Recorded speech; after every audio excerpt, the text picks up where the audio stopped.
तकदीर भी बदलेगी और तस्वीर भी बदलेगी, तकदीर भी बदलेगी और तस्वीर भी बदलेगी। हिम्मत ना हार ए मंजिल के मुसाफिर, मेहनत कर एक दिन तेरी ज़िंदगी भी बदलेगी। विश्वास करना बच्चों, ये जो भी क्लास है वो आपके लिए बहुत ही फ़ायदेमंद होगी और जितने ज़्यादा बच्चों को शेयर कर सको उतने ज़्यादा शेयर करना। मैं ये नहीं कहती आप लाइक करना, लाइक तो वही करेंगे जिनको अच्छी लगेगी ये क्लास, पर हाँ अच्छी लगे तो शेयर भी ज़रूर करना, ठीक है।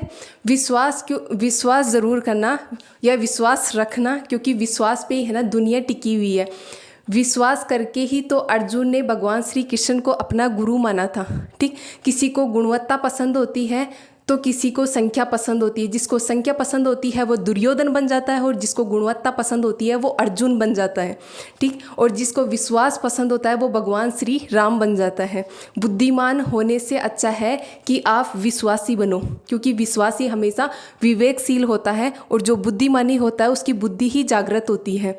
क्योंकि जो बुद्धिमान लोग होते हैं उनकी प्रोग्रेस हमेशा सीमित होती है, लेकिन जो विश्वासी होते हैं उनकी प्रोग्रेस हमेशा अनलिमिटेड होती है, ठीक है। तो अपन अपनी क्लास शुरू करने जा रहे हैं। आज की क्लास अपनी मेडिसिन से शुरू होने वाली है, ठीक है। तो देखते हैं मेडिसिन, है ना। तो मेडिसिन फर्स्ट ही अब की बार ही LSA में ये क्वेश्चन आया था कि फादर ऑफ मेडिसिन कौन है, तो फादर ऑफ मेडिसिन आ जाएगा हिप्पोक्रेटस, ठीक है।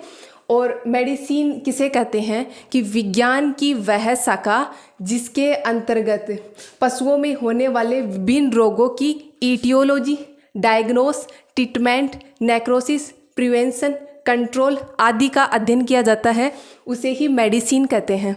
तो फिर आ जाएगा कि वेटनरी मेडिसिन को 2 पार्ट में डिवाइड किया गया है।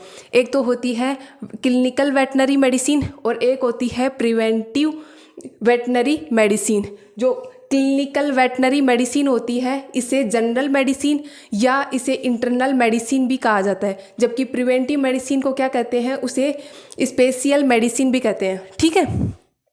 नेक्स्ट आएगा कि क्लिनिकल वेटनरी मेडिसिन कहते किसे हैं, तो क्लिनिकल वर्ड आता है हॉस्पिटल, है ना। हॉस्पिटल में अपन क्यों जाते हैं, हॉस्पिटल में जब भी अपन जाते हैं तो अपन से पूछा जाता है कि आपको क्या हुआ है ना। तो रोग की क्या की जाती है, पहचान की जाती है और फिर रोग को पहचाना जाता है। जैसे कि रोग को पहचान लिया गया, जैसे कि पशु को कीटोसिस हो गया, तो कीटोसिस क्या होगा कि उसकी सांस में क्या होता है, फलों जैसी खुशबू आएगी, वो यानी कि बाट वगैरह ये है ना वो नहीं खाएगा, तो अपन पहचान लेते हैं कि इसको कीटोसिस हुआ है ना। तो रोग को पहचान कर जिसका इलाज किया जाता है ना, जिस शाखा में इलाज किया जाता है उसे कहते हैं क्लिनिकल वेटनरी मेडिसिन। विज्ञान वेटनरी मेडिसिन की वह शाखा जिसमें किसी रोग की पहचान की जाती है, पहले उसे पहचाना जाता है और तथा रोग का इलाज किया जाता है, उसे ही क्लिनिकल वेटनरी मेडिसिन कहते हैं, ठीक। दूसरा आ जाता है प्रिवेंटिव वेटनरी मेडिसिन। इसमें क्या होता है कि रोग होने से पहले उसका इलाज कर दिया जाता है, ठीक। इसमें जितने भी क्या होता है बचाव के तरीके बताए जाते हैं। वेटनरी मेडिसिन की वह शाखा जिसमें विभिन्न प्रकार के रोगों से बचाव के तरीके बताए जाते हैं, जैसे सभी प्रकार के टीकाकरण यानी कि वैक्सीनेशन, ठीक। जैसे FMD का रोग होने से पहले ही क्या किया जाता है, उसका वैक्सीनेशन कर दिया जाता है, ठीक है। यहाँ तक आप लोगों को सबको समझ में आ गया होगा। अब नेक्स्ट चलते हैं।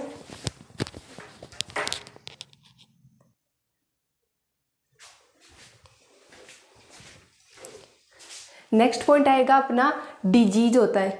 डिजीज क्या होता है कि स्वास्थ्य में किसी भी प्रकार का परिवर्तन क्या कहलाता है, रोग कहलाता है। यानी कि ऐसी स्थिति जिसमें पशु की क्या होती है फिजिकल, फिजियोलॉजिकल और नॉर्मल स्थिति से वो हटकर हो, उसे क्या होता है डिजीज यानी कि रोग कहते हैं, ठीक। इसमें क्या होता है रोग का वर्गीकरण यानी कि डिजीज क्लासिफिकेशन ऑफ डिजीज यानी कि रोग का वर्गीकरण 2 प्रकार से होता है ना। नहीं, रोग का वर्गीकरण, है ना। तो रोग कारक के आधार पर रोग का वर्गीकरण 2 प्रकार से होता है। एक होता है स्पेसिफिक डिजीज होती है और एक होती है नॉन स्पेसिफिक डिजीज होती है। स्पेसिफिक डिजीज वो होती है जिसका रोग कारक विशिष्ट होता है। स्पेसिफिक डिजीज कौन सी होगी, जिसका रोग कारक, ऐसा रोग जिसका रोग कारक विशिष्ट हो। जैसे HS यानी कि हीमोरेजिक सेप्टिसीमिया का रोग कारक क्या होता है, पास सुरेला मल्टोसिडा। और BQ का क्या होता है, क्लोस्ट्रीडियम चौवाई होता है। इसका रोग कारक क्या है? विशिष्ट है। जबकि नॉन स्पेसिफिक डिजीज में क्या होगा कि वे रोग जिसका रोग कारक विशिष्ट नहीं होता है, जैसे कि मैस्टाइटिस का बहुत सारे रोग कारक होते हैं। फिर निमोनिया देख लो, ठीक है। फिर क्या होगा, नेक्स्ट आएगा इसमें स्पेसिफिक डिजीज को क्या होता है, दो पार्ट में फिर से डिवाइड किया गया है। एक तो क्या होती है इन्फेक्शियस, है ना, और एक आ जाती है कॉन्टाजियस। इसमें इन्फेक्शियस में आ जाएगा कि जब भी कोई रोग होगा, है ना, तो वो क्या होता है, ऐसा रोग जो किसी भी सूक्ष्म जीव से होता है उसे क्या कहते हैं, किसी भी सूक्ष्म जीव जैसे जीवाणु, विषाणु, प्रोटोजोआ से हो तो उसे क्या कहते हैं, इन्फेक्शियस डिजीज कहते हैं। और दूसरा आ जाएगा कॉन्टाजियस, कि ऐसा रोग जो किसी कॉन्टैक्ट में आने से रोग होता है उसे कॉन्टाजियस डिजीज होती है। वो इन्फेक्शियस डिजीज भी हो सकती है, ठीक। कॉन्टाजियस डिजीज क्या हो सकती है, इन्फेक्शियस हो सकती है, जबकि इन्फेक्शियस डिजीज है ना, कॉन्टाजियस कभी नहीं हो सकती है। वो अभी देखते हैं अपन, ठीक है।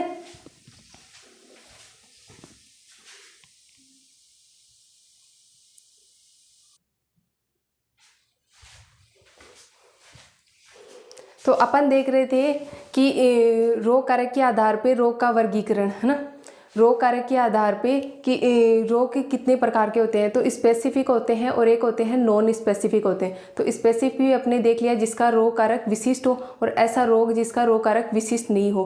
तो स्पेसिफिक डिजीज आगे आके दो पार्ट में डिवाइड हो जाती है। एक तो होती है इन्फेक्शियस डिजीज और एक आ जाती है कॉन्टाजियस। इन्फेक्शियस होता है कि ऐसा रोग जो किसी जीवित सूक्ष्म जीव से होता है, ऐसा रोग जो किसी जीवित सूक्ष्म जीव से होता है, जैसे कि जीवाणु, विषाणु और प्रोटोजोआ। और इसमें क्या होता है, कॉन्टाजियस नाम से प्रतीत होता है कि यानी कि अपने को लग रहा है कि किसी रोगी पशु के कांटेक्ट में आने से होने वाला रोग, कि ऐसा रोग जो किसी रोगी पशु के संपर्क में आने से होता है, जैसे कि अभी अभी चल रहा था क्या, कोरोना चल रहा था, ठीक है। दूसरा क्या चल रहा है कि टीबी, कोरोना, और एक आ जाती है एफएमडी। दूसरा आपको नेक्स्ट पॉइंट बताया कि कॉन्टाजियस जितनी भी डिजीज है ना वो इन्फेक्शियस डिजीज हो सकती है ना, कि ये जीवाणु, विषाणु और प्रोटोजोआ से हो सकती हैं, ठीक है। जबकि इन्फेक्शियस डिजीज कॉन्टाजियस कभी नहीं हो सकती है, ठीक है। नेक्स्ट पॉइंट आएगा कि संक्रमण के स्रोत के आधार पर रोग का वर्गीकरण।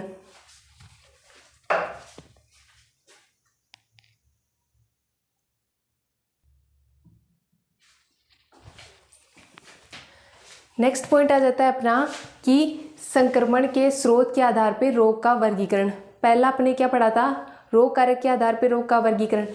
नेक्स्ट पढ़ेंगे अपन संक्रमण के स्रोत के आधार पे रोग का वर्गीकरण। तो दो प्रकार से होता है, एक होता है एक्सोजीनस डिजीज और एक होता है एंडोजीनस डिजीज, यानी कि बहिर्जात रोग, और एक होते हैं अंतर्जात रोग। बहिर्जात रोग का मतलब होगा कि इसमें जो रोग कारक होते हैं ना, जो अपने शरीर में संक्रमण करते हैं, वो क्या होते हैं, बाहर से अपने शरीर में अंदर जाएंगे। किसके माध्यम से, भोजन के माध्यम से देख लो, पानी के माध्यम से देख लो, हवा के माध्यम से, जैसे अपन श्वास अंदर लेते हैं तो इसके माध्यम से भी जा सकते हैं, ठीक। तो इस प्रकार के रोग में संक्रमण शरीर के बाहर से अंदर की ओर आता है, ठीक, यानी कि बाहर से अंदर की ओर आता है। किसके माध्यम से, पानी के माध्यम से, हवा के माध्यम से, भोजन के माध्यम से, ठीक है। और उसमें क्या होता है कि जो अपने शरीर में रोग करते हैं वो क्या होता है, ऑलरेडी अपने शरीर के अंदर ही होते हैं। जैसे अपने शरीर की रोग प्रतिरोधक क्षमता कम होती है वो अपना प्रभाव दिखाना स्टार्ट कर देते हैं, जैसे कि एंट्राइटिस यानी कि इन्फ्लामेशन ऑफ इंटेस्टाइन, यानी कि रोग उत्पन्न करने वाले सूक्ष्म जीव सामान्यतः पशु के शरीर में प्रेजेंट होते हैं। यह पशु की किसी भी प्रकार से रोग प्रतिरोधक क्षमता कम होने के कारण रोग उत्पन्न करते हैं। एग्जाम्पल के लिए आ जाएगा, यानी कि एंट्राइटिस यानी कि आंत का शोथ, यानी कि इन्फ्लामेशन ऑफ इंटेस्टाइन, ठीक। इसके बाद में थर्ड आ जाएगा कि रोग की उत्पत्ति के आधार पर रोग का वर्गीकरण, ठीक।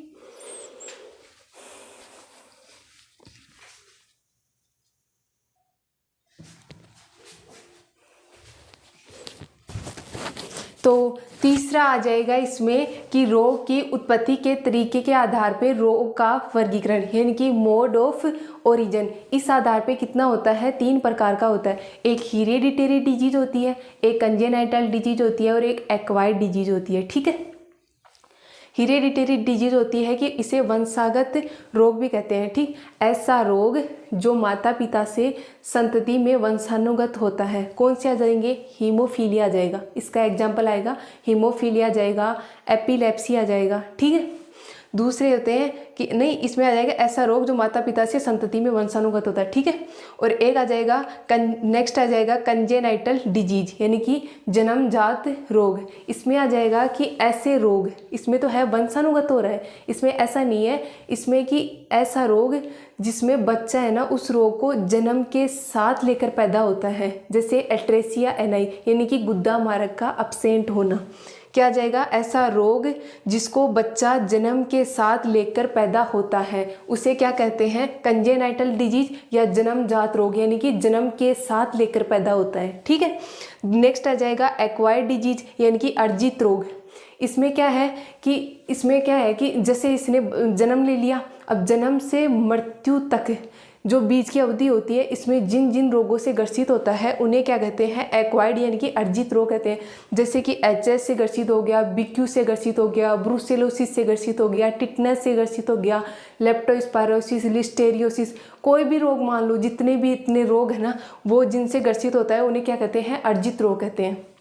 आप लोगों को ये मैं ऐसा इसलिए कर रही हूँ क्योंकि वीडियो है ना काफ़ी लंबा होने वाला है, ताकि वरना मैं आपके साथ में या ना लिख भी सकती थी, पर है कि उसमें है कि जैसे 10 घंटे का या 15 घंटे का वीडियो बनने जा रहा है, तो वो क्या होता है 25 घंटे का बन जाएगा, तो उसमें आपका लोगों का टाइम खर्च होगा। आप है ना वीडियो को रोक कर लिख लेना। ठीक है बच्चों, तो यहाँ ये समझ में आ गया होगा। इसमें क्या होता है, फोर्थ आ जाएगी इसमें कि रोग के फैलने के आधार पे रोग का वर्गीकरण। तो कैसे फैलेगा?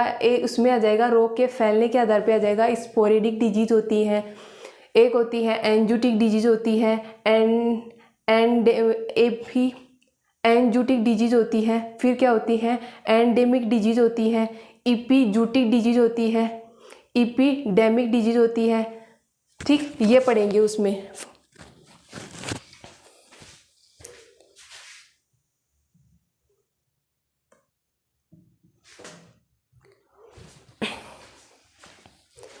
तो अपन चौथा पॉइंट क्या देख रहे थे कि रोग के फैलने व तीव्रता के आधार पर रोग का वर्गीकरण। 3 पॉइंट ऑलरेडी हो चुके हैं। रोग कारक के आधार पर रोग का वर्गीकरण, ठीक है कि नहीं? संक्रमण के स्रोत के आधार पर रोग का वर्गीकरण, और फिर आ जाएगा रोग की उत्पत्ति के तरीके के आधार पर रोग का वर्गीकरण, और चौथा आ जाएगा कि रोग के फैलने व तीव्रता के आधार पर रोग का वर्गीकरण। तो इसमें अपन कुछ नहीं है, इसमें तो एकदम इजी है ना। एक आ जाती है, पहली देख लो, स्पोरेडिक डिजीज। तो स्पोरेडिक डिजीज का मतलब होता है कि किसी पशु समूह में 1 या 2 पशुओं का किसी निश्चित समय के लिए बीमार होना। ठीक, किसी पशु समूह में 1 या 2 पशुओं का निश्चित समय में बीमार होना। ठीक, क्या कहलाता है? Sporadic disease. इसमें कुछ ही नहीं है, अभी आपको बताती हूँ। एन का मतलब होता है कि विशिष्ट क्षेत्र, एन का मतलब याद रख लो विशिष्ट क्षेत्र, और जूटिक का मतलब याद रख लो कि एक निश्चित समय के लिए। एन का मतलब विशिष्ट क्षेत्र, और ईपी का मतलब होता है कि बहुत बड़े क्षेत्र में, बहुत बड़े क्षेत्र में, और जूटिक का मतलब होता है कि एक निश्चित समय के लिए, और डेमिक का मतलब समझ लो कि बहुत लंबे समय के लिए। एन का मतलब विशिष्ट क्षेत्र, और एक आता है डेमिक का मतलब होता है लंबे समय के लिए। अब आपको समझ में आ गया होगा यहाँ तक कि एन होगा कि किसी विशिष्ट क्षेत्र में बहुत सारे जानवरों का, जूटिक का मतलब होता है कि निश्चित समय के लिए बीमार होना। किसी विशिष्ट क्षेत्र में बहुत सारे जानवरों का निश्चित समय के लिए बीमार होना, तो ये कहलाता है एंजूटिक डिजीज कहलाती है। इसमें क्या आ जाएगा? एग्जाम्पल के लिए एंडेमिक डायरिया आ जाएगा। ठीक, शायद ही किसी ने ऐसा समझाया होगा। ठीक है, अगर फिर भी अगर किसी को समझ में नहीं आए ना, तो फिर कमेंट्स करके बताना ज़रूर। ठीक, मैं आप लोगों के लिए जितनी मेहनत कर रही हूँ ना, शायद किसी ने की होगी, है ना, या की होगी शायद आप लोगों के लिए, पर मैं सच में बता रही हूँ, मैं आप लोगों के लिए बहुत ज़्यादा मेहनत कर रही हूँ। मैं चाहती तो आप लोगों के साथ में ना यूँ लिख भी सकती थी, पर उसमें है कि वीडियो ज़्यादा लंबा होगा और कोई इतना ज़्यादा देखना पसंद भी नहीं करेगा, इसलिए वीडियो को रोक के मैं ये लिख रही हूँ, फिर वीडियो को चला के फिर रिकॉर्डिंग कर रही हूँ। ठीक है, फिर एक आ जाएगा इपीजूटी का मतलब होता है, ईपी का मतलब आपको अभी बताया है कि बहुत बड़े क्षेत्र में, यानी कि किसी बड़े क्षेत्र के, है ना, बहुत सारे जानवरों का, जूटी का मतलब होता है निश्चित समय के लिए बीमार होना। तो इसमें क्या आ जाएगा, एफएमडी आ जाएगा, है ना। और एक होता है रिंडरपेस्ट आ जाएगा एग्जाम्पल के लिए। फिर एक आ जाएगा पैनजूटिक। पैनजूटिक का मतलब होता है कि एक यानी कि रोग का एक कंट्री से दूसरी कंट्री में फैलना। अभी अभी क्या फैला था, कोरोना फैला था, या इन्फ्लुएंजा वायरस देख लो, बर्ड फ्लू देख लो, कि जब कोई रोग एक देश से दूसरे देश में फैलता है तो उसे क्या कहते हैं, पैनजूटिक डिजीज कहते हैं। फिर आ जाएगा एंडेमिक। एन का मतलब होता है कि विशिष्ट क्षेत्र में बहुत सारे जानवरों का। डेमिक का मतलब होता है लंबे समय के लिए बीमार होना। इसमें भी आ जाएगा एंडेमिक डायरिया आ जाएगा, ठीक है। नेक्स्ट आ जाएगा इपीडेमिक डिजीज आ जाएगा।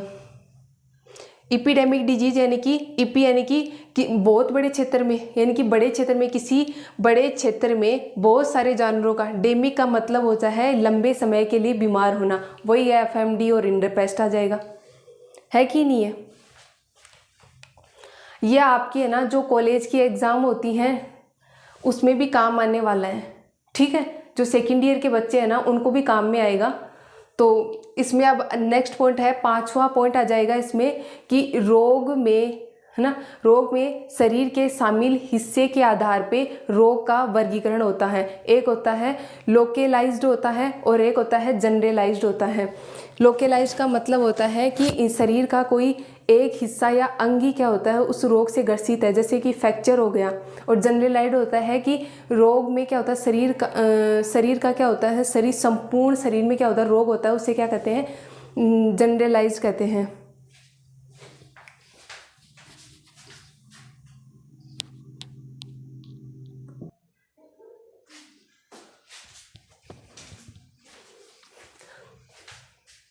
तो 5वां है कि रोग में शरीर के शामिल हिस्से या अंग के आधार पे रोग का वर्गीकरण, ठीक।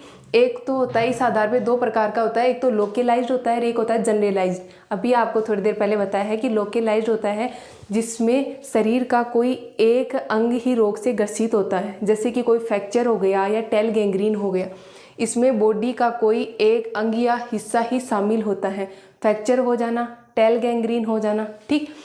और नेक्स्ट दूसरा आ जाएगा यानी कि जनरलाइज्ड होता है। जनरलाइज्ड होता है कि जिसमें जब भी कोई रोग होगा वो संपूर्ण बॉडी को प्रभावित करता है, ठीक। ऐसा रोग जो संपूर्ण बॉडी को प्रभावित करता है। 6वां पॉइंट आ जाएगा कि सीवेरिटी के आधार पे रोग का वर्गीकरण। सीवेरिटी के आधार पे कौन कौन सा आ जाएगा, एक तो आ जाएगा प्रेक्यूट हो गया, एक्यूट हो गया, सब एक्यूट हो गया या क्रोनिक हो गया। प्रेक्यूट में क्या होगा कि उसमें रोग तो अचानक होता है, रोग अचानक होता है और अचानक ही पशु की क्या होगी, मृत्यु हो जाती है, यानी कि चिकित्सा करने का समय भी उसमें नहीं मिलता है। यानी कि उसमें अवधि कितनी होती है, 2 दिन या 48 घंटे होती है। जबकि एक्यूट में क्या होता है, वो प्रेक्यूट से थोड़ा कम घातक होता है। उसमें भी एक्यूट में क्या होगा, उसमें भी रोग अचानक ही होता है लेकिन उसमें घातक काल थोड़ा लंबा होता है। प्रेक्यूट में कितना था, 2 दिन था, तो एक्यूट में कितना है, 3 से 14 दिन आ जाएगा, है ना। उसमें क्या होगा, जैसे भी किसी ने क्या होता है जहर खा लिया तो जल्दी सी क्या होता है उसकी मृत्यु होगी ना, तो वो आ जाएगा प्रेक्यूट में। जबकि एक्यूट में कौन सा आ जाएगा, एंथ्रेक्स आ गया या मेस्टाइटिस आ गया, तो वो उसकी अवधि कितनी होती है, 3 से 14 दिन की होती है। जबकि सब एक्यूट की अवधि कितनी होती है, इसकी होती है 15 दिन से 30 दिन। ये क्या होगा कि सब एक्यूट होता है वो एक्यूट से थोड़ा कम घातक होता है, ठीक। उसमें सब एक्यूट में क्या आएगा, सब एक्यूट मेस्टाइटिस आ जाएगा। जबकि क्रोनिक में क्या होता है कि लंबे समय से चले आ रहे रोग की स्थिति, यानी कि जैसे कि आप लोगों ने देखा होगा जैसे टीबी हो गया, कैंसर हो गया, है कि नहीं है। और कैरियर में होता है कि इसका एग्जाम्पल कैरियर का है कि गाय और ऊंट में क्या हो जाए, तीव्र सा होता है। तो अपन लिखते हैं अभी, ठीक है।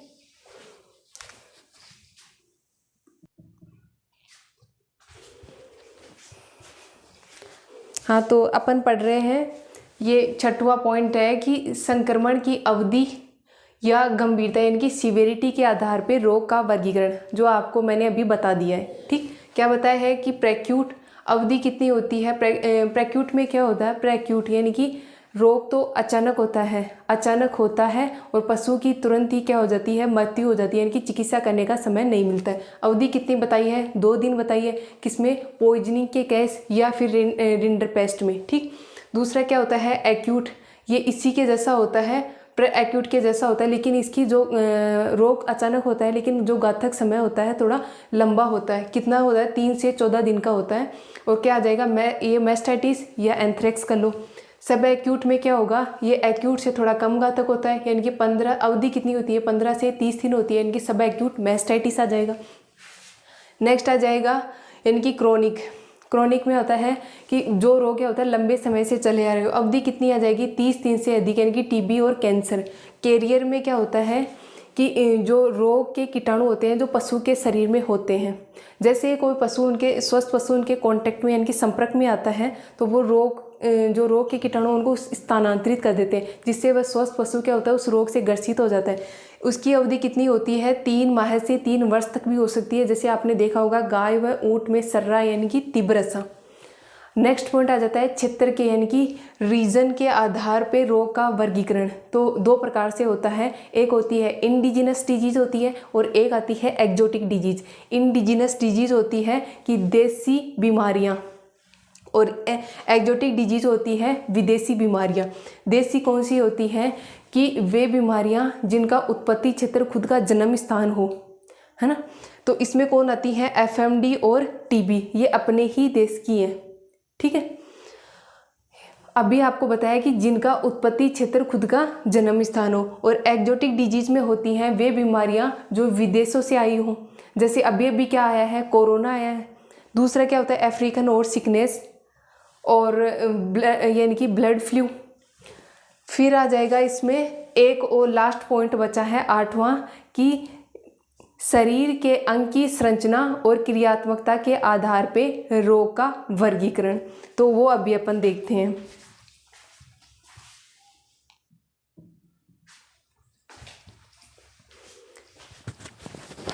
तो इसमें 8वां पॉइंट क्या आएगा कि शरीर के अंग की संरचना यानी कि स्ट्रक्चर और क्रियात्मकता के आधार पे रोग का वर्गीकरण। तो कितने प्रकार से होता है? 2 प्रकार से होता है। एक होता है स्ट्रक्चरल डिजीज और दूसरी आ जाती है फंक्शनल डिजीज। स्ट्रक्चरल डिजीज में क्या होगा कि अंग की संरचना में परिवर्तन होता है, यानी कि अंग की स्ट्रक्चर में परिवर्तन आ जाता है। ठीक। रिकेट्स यानी कि हड्डियां क्या हो जाती हैं? पतली हो जाती हैं रिकेट्स में। यानी कि रिकेट्स तो किसमें होता है? विटामिन डी की कमी से बच्चों में होता है। और ओस्टियोमलेसिया किसमें होता है? जो बुजुर्ग होते हैं उनमें होता है। क्यों होता है? कि जैसे विटामिन डी की कमी हो जाएगी तो विटामिन डी का कार्य क्या है? कैल्शियम का अवशोषण करवाना। कैल्शियम के पहले तो आंत में क्या करता है? कैल्शियम के अवशोषण को बढ़ाता है। फिर कैल्शियम है ना रक्त में चला जाएगा, फिर रक्त में उपस्थित कैल्शियम को हड्डियों में जमा कराने का कार्य करता है। फिर हड्डियों में कैल्शियम जमा होगा तो हड्डियां मोटी और एक होता है मजबूत हो जाएंगी। जैसे ही क्या होता है? विटामिन डी की कमी हो जाएगी तो आंत से कैल्शियम का अवशोषण रुक जाएगा। अवशोषण रुक गया तो रक्त में भी कैल्शियम हड्डियों में जमा नहीं होगा। हड्डियां क्या हो जाती हैं? पतली हो जाती है, यानी कि भंगूर हो जाती हैं। किसमें? बच्चों में हो जाता है, उससे क्या कहते हैं? रिकेट्स। और बड़ों में होता है, उसे ओस्टियोमलेसिया कहते हैं। ठीक। क्या होगा इसमें? अंग की संरचना में परिवर्तन हो जाता है, यानी कि पतली हो गई ना। ठीक। दूसरा क्या होता है? Functional disease. इसमें अंग की कार्य प्रणाली में ही परिवर्तन हो जाता है। इसमें तो स्ट्रक्चर में परिवर्तन हो रहा है, पतली हो गई, और इसमें है कि कार्य प्रणाली में ही परिवर्तन हो जाता है कि अब उसमें क्या होगा कि डायबिटीज हो जाती है। इंसान को क्या हो जाती है? डायबिटीज हो जाती है। यह है रोग का वर्गीकरण, यहाँ पे खत्म होता है। ठीक। नेक्स्ट पॉइंट आ जाएगा ईटियोलॉजी। तो ईटियोलॉजी आ जाएगा यानी कि रोग कारक क्या होते हैं? कि रोग विज्ञान की वह शाखा जिसमें रोग कारकों है ना वह कारणों का अध्ययन किया जाता है। रोग विज्ञान की वह शाखा जिसमें रोग के कारणों और कारकों का अध्ययन किया जाता है उसे ईटियोलॉजी कहते हैं। ठीक है। तो इसमें क्या होते हैं? ये निम्न प्रकार के होते हैं। इसमें निम्न प्रकार होते हैं। एक होते हैं बायोलॉजिकल एजेंट होते हैं। बायोलॉजिकल एजेंट कौन से होते हैं? जैसे बैक्टीरिया, वायरस। और दूसरे कौन से होते हैं न्यूट्रिशनल एजेंट कौन से होते हैं, जैसे कार्बोहाइड्रेट, प्रोटीन। एक होते हैं फिजिकल एजेंट, कौन से होते हैं फिजिकल एजेंट होते हैं, और एक केमिकल एजेंट होते हैं। ये तो होते हैं फिजिकल एजेंट तो होते हैं ताप, ठंड, ये आ जाएगा। और केमिकल एजेंट में क्या होता है धूल, धुआं, विकिरण वगैरह ये आ जाएंगे। तो ये अपन देखते हैं अभी, ठीक है बच्चों।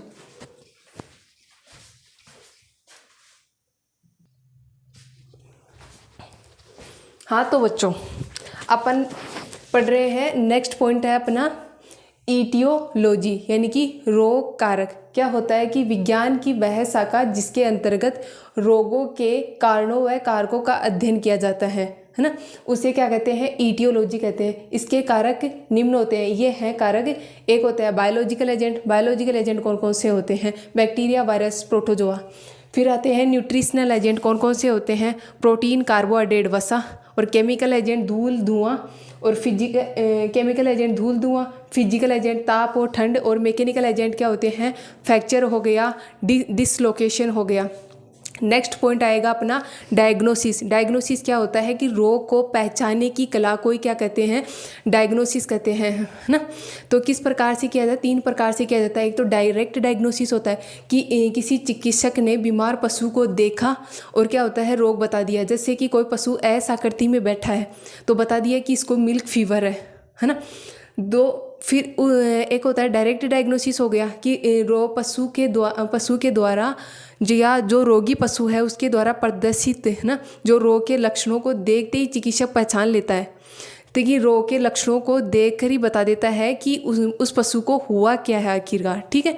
डायरेक्ट डायग्नोसिस हो गया। एक होती है टेंटेटिव डायग्नोसिस, यानी कि सिम्टम्स यानी कि लक्षणों। और एक होता है क्लिनिकल एग्जामिनेशन के आधार पर रोग को पहचानना, उसे कहते हैं टेंटेटिव डायग्नोसिस। और डिफरेंशियल डायग्नोसिस होता है कि एक जैसे जो लक्षण दिखाई देते हैं उनमें विभेदन करके किसी रोग को पहचानना, है ना। जैसे पीपीएच, पोस्ट पार्चुरेंट हीमोग्लोबिन्यूरिया। और एक होती है बेबेसियोसिस। इन दोनों में क्या होता है कि कॉफ़ी कलर का यूरिन आता है। पहचानेंगे कैसे कि पीपीएच में भी कॉफ़ी कलर का यूरिन आता है और बेबेसियोसिस में भी कॉफ़ी कलर का यूरिन आता है। लेकिन इसमें पहचानना कैसे कि कॉफ़ी कलर का यूरिन आए और लेकिन बढ़ा हुआ टेम्परेचर मिले, किस में मिलता है, वो बेबेसियोसिस में मिलता है, पीपीएच में नहीं मिलता, ठीक है।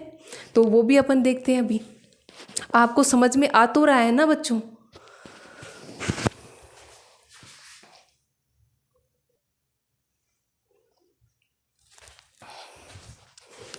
तो अपन क्या देख रहे थे कि डायग्नोसिस के बारे में मैंने आपको भी बता दिया कि डायग्नोसिस होता क्या है कि इसको बोलते हैं निदान। क्या होता है, रोग को पहचानने की कला। यह रोग को पहचान करने की एक कला है। कैसा कैसा होता है, एक होता है डायरेक्ट डायग्नोसिस होता है। इसमें रोगी पशु की पहचान रोगी पशु द्वारा प्रदर्शित प्रत्यक्ष लक्षणों के आधार पर पहचानना, है ना। जैसे कि मैंडिबल पर सूजन, कि पशु ने क्या होता है जो लक्षण प्रदर्शित किए और उसके आधार पर चिकित्सक ने उनको पहचान लिया, ठीक है, इसको ये बीमारी है, तो उसे बोलते हैं डायरेक्ट डायग्नोसिस। दूसरी होती है टेंटेटिव डायग्नोसिस, का मतलब होता है कि क्लिनिकल ऑब्जर्वेशन। और एक होता है सिम्टम्स के आधार पर रोग की पहचान करना, यानी कि लक्षणों के आधार पर रोग की पहचान करना। दूसरा होता है डिफरेंशियल डायग्नोसिस, यानी कि एक जैसे लक्षण दिखाई देने वाली बीमारियों में विभेदन। आपको भी बताया पीपीएच होती है, पोस्ट पार्चुरेंट हीमोग्लोबिन्यूरिया और बेबेसियोसिस। उसमें कॉफ़ी कलर का यूरिन आता है, दोनों में आता है, लेकिन बेबेसियोसिस में बॉडी टेम्परेचर बढ़ा हुआ मिलता है, ठीक है। इसमें आगे वाला पॉइंट है प्रोग्नोसिस, यानी कि पूर्वानुमान लगाना, यानी कि कोई बीमार पशु है उसके ठीक होने के संबंध में भविष्यवाणी करने की कला को क्या कहते हैं, भविष्यवाणी। यानी कि किसी पशु के रोग से ठीक होने के संबंध में भविष्यवाणी करना, उसे क्या बोलते हैं, प्रोग्नोसिस। कितने प्रकार के होते हैं, 4 प्रकार के। एक फेवरेबल होता है, डाउटफुल होता है, और पुअर होता है, और ग्रेव होता है। फेवरेबल होता है कि पशु रोग से ठीक हो जाएगा। फिर डाउटफुल में क्या हो जाएगा कि अपने को डाउट होता है कि पशु रोग से ठीक होगा कि नहीं, यानी कि पशु के रोग से ठीक होने की यानी कि संभावना थोड़ी कम होती है, यानी कि पशु के ठीक होने की संभावना है डाउटफुल में। और पुअर में क्या होता है, पशु के ठीक होने की संभावना कम होती है। और जो क्या होती है, ग्रेव होता है, यानी कि इसमें पशु के ठीक होने की संभावना बिल्कुल ही नहीं है, इसमें मृत्यु निश्चित है। एग्जाम्पल के लिए क्या हो जाता है, ट्रोमेटिक पेरिकार्डाइटिस, ठीक है कि नहीं, यानी कि जो निडल होती है वो हृदय के पास चली जाती है, तो इसमें पशु की मृत्यु निश्चित है। आपको समझ में आ गया होगा। प्रोग्नोसिस आपको बता दिया है कि पशु, जो रोगी पशु होता है उसके ठीक होने के संबंध में भविष्यवाणी करने की एक कला है कि पशु रोग से ठीक होगा कि नहीं होगा। तो इसमें फेवरेबल होता है, पुअर होता है, फेवरेबल, डाउटफुल, पुअर और ग्रेव। कि पशु फेवरेबल में होता है कि 100% ठीक होगा, फिर डाउटफुल में हो जाएगी पशु के ठीक होने की संभावना है ना। और जो पुअर होता है इसमें ठीक होने की संभावना कम होती है, और जो ग्रेव होता है उसमें ठीक होने की संभावना नहीं होती है, यानी कि उसमें मृत्यु निश्चित होती है। ट्रोमेटिक पेरिकार्डाइटिस अभी आपको लिख देती हूँ, ठीक है बच्चों।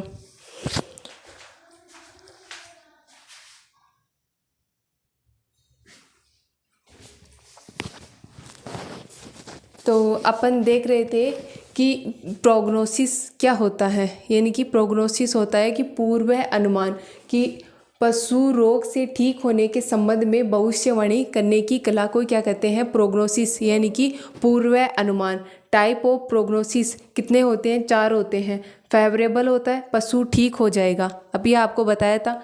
डाउटफुल क्या होता है कि ठीक होने की संभावना होती है, यानी कि पशु के ठीक होने की संभावना। फिर क्या होता है, पुअर में क्या होगा, ठीक होने की संभावना कम होती है, ठीक होने की संभावना कम। और ग्रेव में क्या होती है, मृत्यु निश्चित है, किसमें, ट्रोमेटिक पेरिकार्डाइटिस में।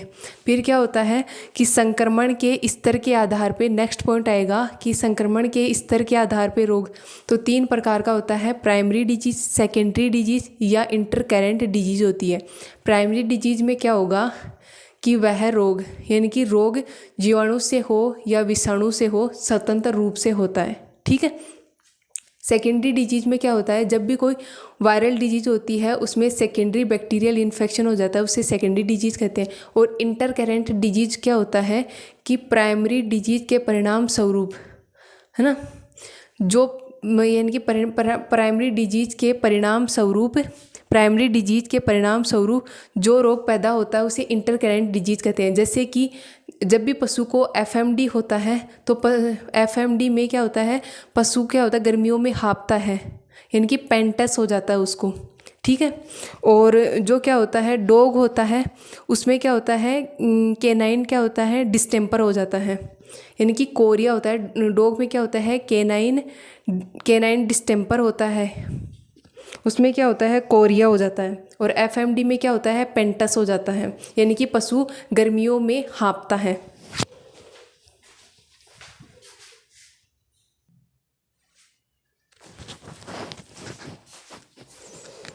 तो अपन देख रहे थे कि संक्रमण के स्तर व तरीके के आधार पर रोग का वर्गीकरण। तो एक 3 प्रकार से होता है, एक होता है प्राइमरी डिजीज, सेकेंडरी डिजीज और इंटरकरेंट डिजीज। आपको अभी बता दी है मैंने कि क्या होती है, कि ऐसा रोग जो जीवाणु से हो या विषाणु से हो, स्वतंत्र रूप से होता है, ठीक। शरीर में उपस्थित अन्य रोगों का इस पर कोई प्रभाव या फर्क नहीं पड़ता है, शरीर में उपस्थित अन्य रोगों का कोई प्रभाव नहीं पड़ता है। जैसे कि एफएमडी, एचएस, बीक्यू, आप बोलोगे कि मैडम ये डीजे और भी हैं, जैसे टिटनस मान लो, लेप्टोस्पायरोसिस मान लो, लिस्टेरियोसिस मान लो, एंटेरोटॉक्सीमिया मान लो, ठीक है। एंटेरोटॉक्सीमिया बकरियों में होता है, इसे फड़किया या ग्रीन पेस्टी, इसमें फड़किया हो जाता है या ग्रीन पेस्टी डायरिया होता है बकरियों में, ठीक है। हरा चारा ज़्यादा खा लेती हैं तब होता है, ठीक। सेकेंडरी डिजीज क्या होती है कि वायरल डिजीज में सेकेंडरी बैक्टीरियल इन्फेक्शन हो जाता है, ठीक। दूसरा क्या होती है, इंटरकरेंट डिजीज कौन सी होती है कि प्राइमरी डिजीज के परिणाम स्वरूप जो रोग पैदा होता है उसे क्या कहते हैं, इंटरकरेंट डिजीज कहते हैं। जैसे एफएमडी में, यानी कि एफएमडी के बाद पेंटस होता है, यानी कि गर्मियों में पशु हाँफने लग जाता है। जिस पशु को एफएमडी हुआ है वो गर्मियों में हाँफने लग जाता है, यानी कि एफएमडी के बाद पेंटस हो जाता है। और कैनाइन डिस्टेम्पर में कोरिया हो जाता है, किसमें, कुत्ते के अंदर हो जाता है, ठीक। नेक्स्ट पॉइंट आएगा अपना सिम्टम्स, यानी कि लक्षण। जब कोई पशु यानी कि रोग से ग्रसित होगा, है ना, तो उसकी मानसिक अवस्था, उसकी मानसिक अवस्था या भौतिक अवस्था में होने वाला बदलाव ही क्या कहलाता है, सिम्टम्स कहलाते हैं, है ना। तो एक तो होते हैं सिम्टम्स, है ना, दो प्रकार के होते हैं। एक तो क्या होते हैं, सब्जेक्टिव सिम्टम्स होते हैं और एक होते हैं ऑब्जेक्टिव सिम्टम्स। सब्जेक्टिव सिम्टम्स में होता है कि इसमें पशु, है ना, रोग के लक्षण प्रदर्शित करता है, ठीक, रोग के लक्षण क्या करता है, प्रदर्शित करता है। और दूसरा क्या होता है, ऑब्जेक्टिव सिम्टम्स में क्या होता है, चिकित्सक के द्वारा जो रोग के लक्षण है ना उनको ऑब्जर्व किया जाता है, तो उसे क्या होते हैं, ऑब्जेक्टिव सिम्टम्स कहते हैं। यानी कि इस सब्जेक्टिव सिम्टम्स में क्या होता है, पशु के द्वारा प्रदर्शित रोग के लक्षण, और ऑब्जेक्टिव में क्या करता है कि चिकित्सक के द्वारा कि रोग को क्या होता है, रोग के लक्षणों को पहचाना जाता है, जैसे टेम्परेचर लेना, ठीक है कि नहीं। तो अभी लिखते हैं उनको, ठीक है।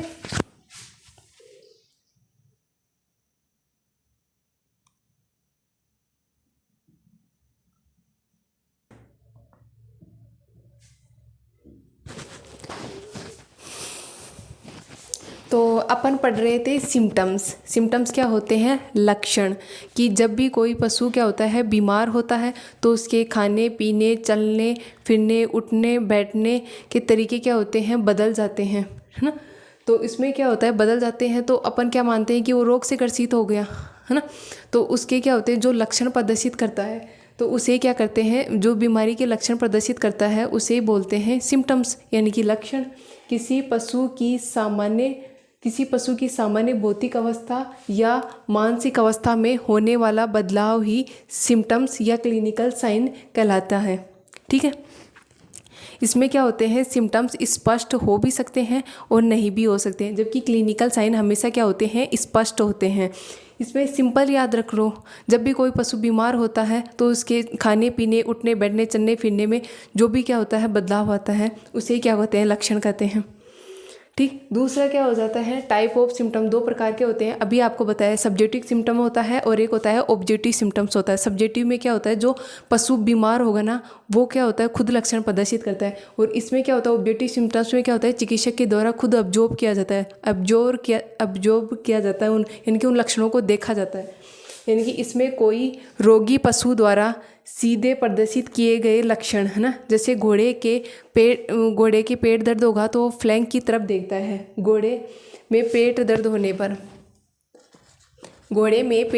पर वह फ्लैंक की तरफ देखता है, और चिकित्सक के द्वारा लक्षणों को देखना, जैसे कि वो टेम्परेचर लेता है, ठीक है, टेम्परेचर लेना या पल्स रेट चेक करना, ये होते हैं ऑब्जेक्टिव सिम्टम्स के अंदर। नेक्स्ट पढ़ेंगे अपन थेराप्यूटिक या ट्रीटमेंट पढ़ेंगे। इसमें थेराप्यूटिक में क्या होता है कि रोगी पशु को देखना और औषध शास्त्र का उपयोग करते हुए उसका इलाज करना, उसे क्या कहते हैं, ट्रीटमेंट कहते हैं।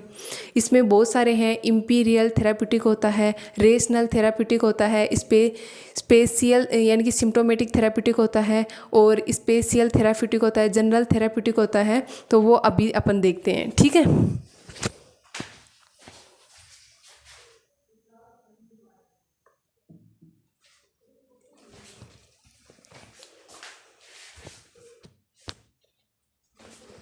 तो अपना नेक्स्ट पॉइंट है थेराप्यूटिक या ट्रीटमेंट। बीमार पशु को देखना और औषध शास्त्र का उपयोग करते हुए उसका इलाज करना। बीमार पशु को देखना और औषध शास्त्र का यूज यानी कि उपयोग करते हुए उसका इलाज करना ही क्या कहलाता है, थेराप्यूटिक यानी कि ट्रीटमेंट कहलाता है। कितने प्रकार का होता है, इम्पीरियल थेराप्यूटिक होता है, रेशनल थेराप्यूटिक होता है, और एक होता है एक्सपेक्टेंट थेराप्यूटिक होता है। दूसरा क्या होता है, सिम्टोमेटिक थेराप्यूटिक होता है, या और स्पेसिफिक थेराप्यूटिक होता है, इसे कीमोथेरेपी भी बोलते हैं।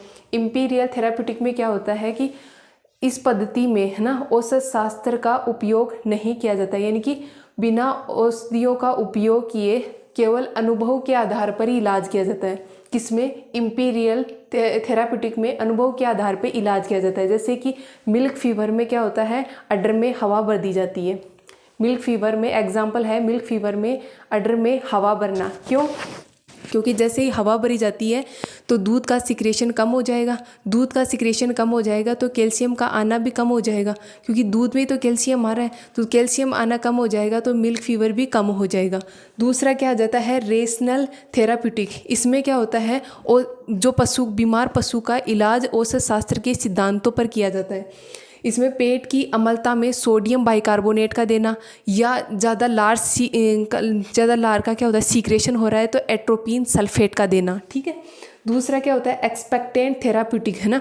इसमें ये औषधियाँ है ना हानि रहित होती हैं, यानी कि इनका कोई नुकसान नहीं होता, केवल पशु मालिक को संतुष्ट करने के लिए दी जाती हैं।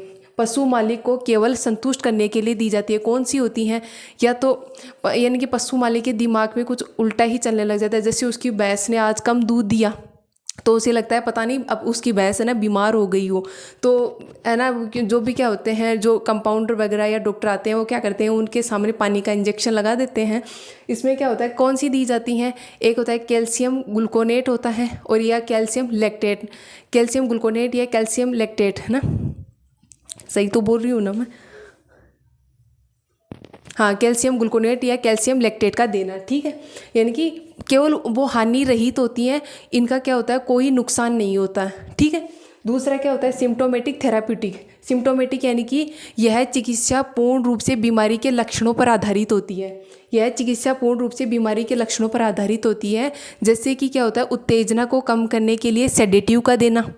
पांचवी क्या आ जाती है, स्पेसिफिक थेराप्यूटिक। इसे बोलते हैं कीमोथेरेपी भी बोलते हैं, यानी कि इसमें पशु को दी जाने वाली औषधि विशेष जीवाणु पर ही काम करती है, जैसे कि गाय में नेजल ग्रेनुलोमा में टार्टर इमेटिक का देना। और एक आ जाती है जनरल थेराप्यूटिक है ना। इसमें क्या होता है कि औषधियों का उपयोग नहीं किया जाता है, यानी कि बिना औषध शास्त्र के ही पशु का इलाज किया जाता है। उसमें क्या होता है मैकेनिकल थेराप्यूटिक मान लो, या फिजिकल, या हेलियो, हाइड्रो, वो अभी अपन देखते हैं। ठीक है।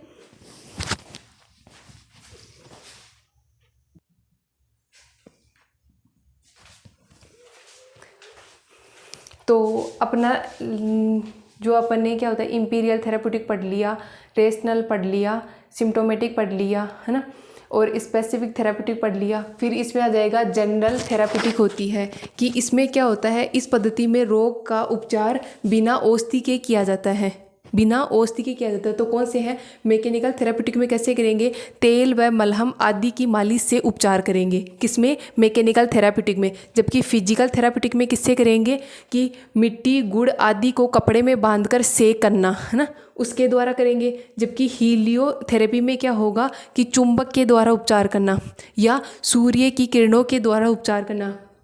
हीलियो यानी कि हेली है ना, हवेली नहीं होती, उसके ऊपर जाके क्या होता है, बस ये समझ लो, समझने के लिए है कि उसके ऊपर जाकर क्या होता है, धूप की यानी कि सूर्य की किरणों से उपचार करना, या इसे बोलते हैं चुंबक के द्वारा उपचार करना। दूसरा क्या होता है, हाइड्रोथेरेपी।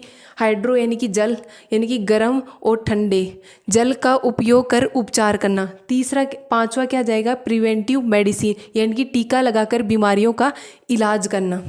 इसमें एक और बची है डेथ। डेथ क्या होती है, कि जब भी पशु के क्या होता है श्वसन तंत्र और परिसंचरण तंत्र के रुक जाने को क्या कहते हैं, डेथ कहते हैं। इसमें क्या होगा कि जब इंसान की मृत्यु हो जाती है तो श्वसन क्रिया भी रुक जाती है, हृदय का धड़कना भी बंद हो जाता है, और क्या होती है मांसपेशियां अकड़ जाती है, यानी कि कुछ समय बाद में उसमें राइगर मोर्टिस स्टार्ट हो जाता है। ठीक है।